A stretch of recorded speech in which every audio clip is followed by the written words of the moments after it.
अस्सलाम वालेकुम students. Sciences coaching academy में जो एमडीकेट के स्टूडेंट्स के लिए थर्ड प्रैक्टिस टेस्ट हुआ है उसके एमसीक्यूज एक्सप्लेन करेंगे। ये टेस्ट चैप्टर नंबर 6 सॉलिड और चैप्टर नंबर 7 में जस्ट इक्विलिब्रियम का इंट्रोडक्शन और लॉ ऑफ मास एक्शन के टॉपिक के अंदर था। तो सबसे पहले हम सॉलिड के एमसीक्यूज से शुरू करते हैं। पहला जो क्वेश्चन है कि lattice is the centre of in the centre of every face of cubic unit cell contributes dash for a unit cell। देखिए सबसे पहले तो मैं आपको बता दूं कि क्यूबिक के अंदर तीन तरह के लैटिसेस होते हैं, simple, body centred and face centred. इनमें से जो पार्टिकल्स होते हैं तो सब यूनिट सेल में यानी तीनों लैटिसेस में कॉर्नर के ऊपर पार्टिकल होते हैं, जबकि फेस सेंटर्ड क्यूबिक में फेस के ऊपर भी होते हैं। इस वक्त ये जो आपको नजर आ रही है फेस सेंटर्ड क्यूबिक है, और जो बॉडी सेंटर्ड क्यूबिक होता है उसमें फेसेस के ऊपर नहीं होते लेकिन उसकी जगह पार्टिकल मौजूद होता है सेंटर में। अब बॉडी सेंटर में जो पार्टिकल सेंटर पे होता है ये अनशेयर्ड होता है, लेकिन यहां पर हमसे पूछा जा रहा है फेस के पार्टिकल का। अब फेस पर जो पार्टिकल है लाइक ये वाला पार्टिकल फेस के ऊपर है, तो हर फेस क्यूबिक यूनिट सेल में दो यूनिट सेल्स आपस में शेयर करते हैं। तो अगर कोई पार्टिकल फेस के ऊपर मौजूद है, ख्वाह वो एटम हो, आयन हो या मॉलिक्यूल हो, सो वो दोनों यूनिट सेल्स में कंट्रीब्यूट करेगा। हाफ उसका एक यूनिट सेल के अंदर होगा और हाफ इसका दूसरा यूनिट सेल के अंदर होगा। इसको समझने के लिए ये एक डायग्राम मैंने आपको दिया हुआ है कि देखिए जो पार्टिकल कॉर्नर के ऊपर होता है वो एक यूनिट सेल के अंदर 1/8 कंट्रीब्यूशन करता है, क्योंकि उसको 8 यूनिट सेल्स इक्वली शेयर करते हैं। लेकिन जो पार्टिकल फेस के ऊपर होगा, तो ये देख लें, ये फेस वाला पार्टिकल जो है वो आपको ये हेमिस्फीयर नजर आ रहा है, आधा स्फीयर नजर आ रहा है, तो ये एक यूनिट सेल के अंदर 1/2 कंट्रीब्यूट करेगा, क्योंकि हाफ एक यूनिट सेल के अंदर होगा, हाफ दूसरे यूनिट सेल के अंदर होगा।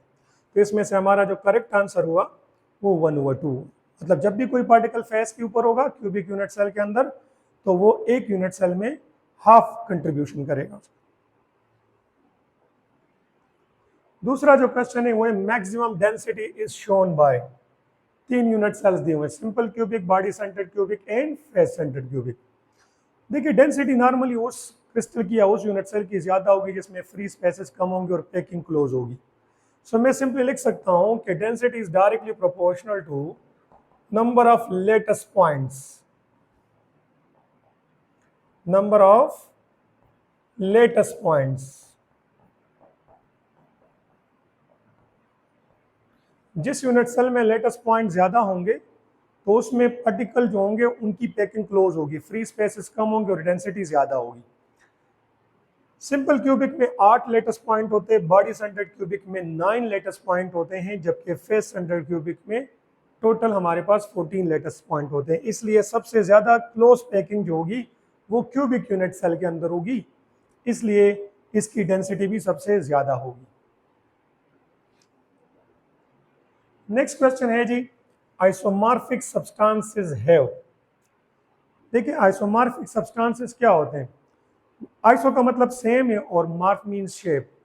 आइसोमॉर्फिक सब्सटेंसेस हम उन सब्सटेंसेस को कहते हैं जिनका शेप सेम होता है, मतलब क्रिस्टल स्ट्रक्चर सेम होता है।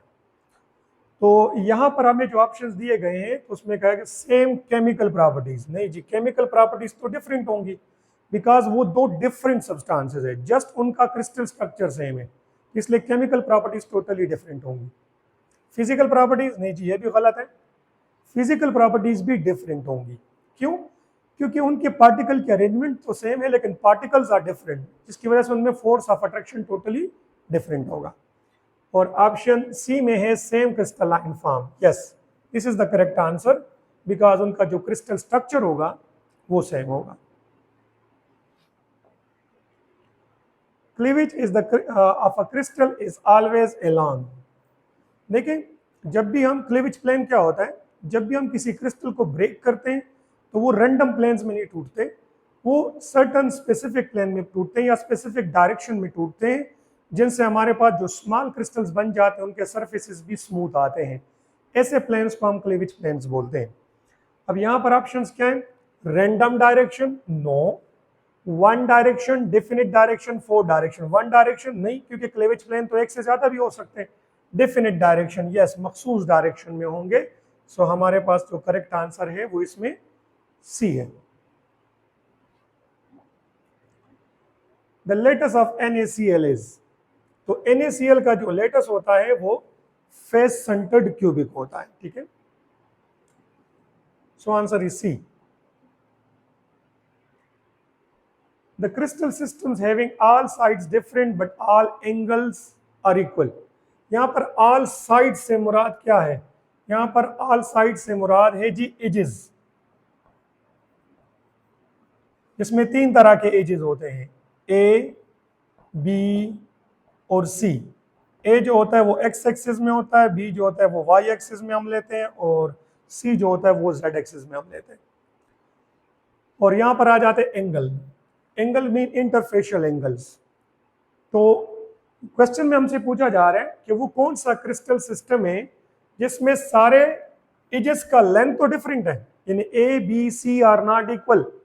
यहाँ पर डिफरेंट लफ्ज लिखा है, so A is not equal to B is not equal to C, but are angles are equal.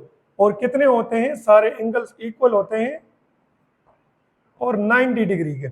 तो इसमें से कौन सा करेक्ट आंसर आएगा जी? ऑर्थोरम्बिक यूनिट सेल होगा। मैंने यहाँ पर 7 क्रिस्टल सिस्टम्स जो हैं वो भी दिए हुए हैं, तो करेक्ट आंसर क्या होगा जी? ऑर्थोरम्बिक होगा। अगर आप बाकी ऑप्शंस को देखें कि जिसमें ऑल साइड्स डिफरेंट हो, लेकिन किस में डिफरेंट है जी? ऑर्थोरम्बिक के बाद मोनोक्लिनिक में डिफरेंट है, लेकिन देखिए उसमें एंगल्स जो हैं वो इक्वल नहीं है, वो डिफरेंट है। ट्राइक्लिनिक में डिफरेंट है, लेकिन उसमें सारे एंगल्स भी डिफरेंट है। तो इसलिए ये 2 ऑप्शन नहीं हो सकते, तो इसमें मोर अप्रोप्रिएट ऑप्शन जो है वो ऑर्थोरम्बिक होता है।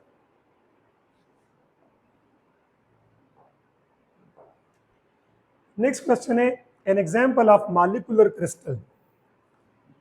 मॉलिक्यूलर क्रिस्टल्स हम उन क्रिस्टल्स को बोलते हैं जिनमें लेटेस्ट पॉइंट के ऊपर मॉलिक्यूल्स मौजूद होते हैं।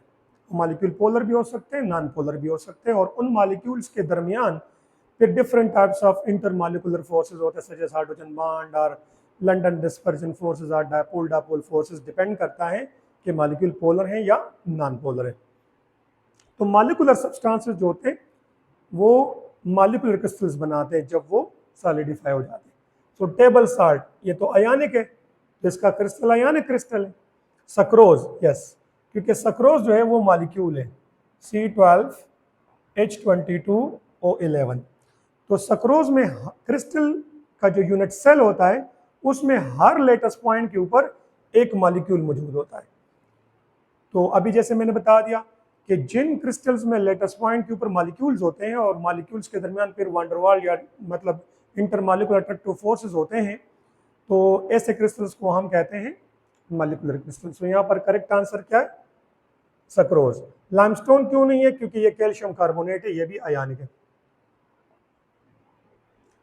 पोलर मॉलिक्यूलर सॉलिड्स, अभी मैंने बता दिया कि अगर मॉलिक्यूल्स नॉन पोलर होंगे मॉलिक्यूलर क्रिस्टल के अंदर तो वो एक नॉन पोलर मॉलिक्यूलर क्रिस्टल होगा, और अगर मॉलिक्यूल पोलर होंगे तो वो एक पोलर मॉलिक्यूलर क्रिस्टल होगा। और पोलरिटी डिपेंड करता है डायपोल मोमेंट में, जो कि हमने बॉन्डिंग चैप्टर में डिस्कस किया था।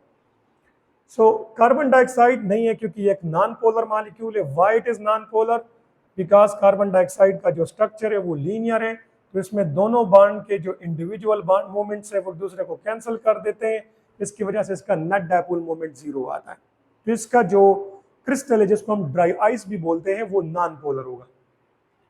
यहाँ पे पोलर हमसे पूछ रहे हैं। SO3 ये भी नहीं है क्योंकि SO3 का जो स्ट्रक्चर है वो है ट्रायगोनल प्लेनर, इसलिए इसमें भी जो तीनों बॉन्ड्स हैं इन तीनों बॉन्ड्स के जो बॉन्ड मूवमेंट होंगे वो भी एक दूसरे को कैंसिल कर देंगे, नेट डायपोल मोमेंट इसका भी 0 आएगा। तो अगर ये सॉलिडिफाई होकर क्रिस्टल बना रहा है तो वो भी नॉन पोलर मॉलिक्यूलर क्रिस्टल होगा। I2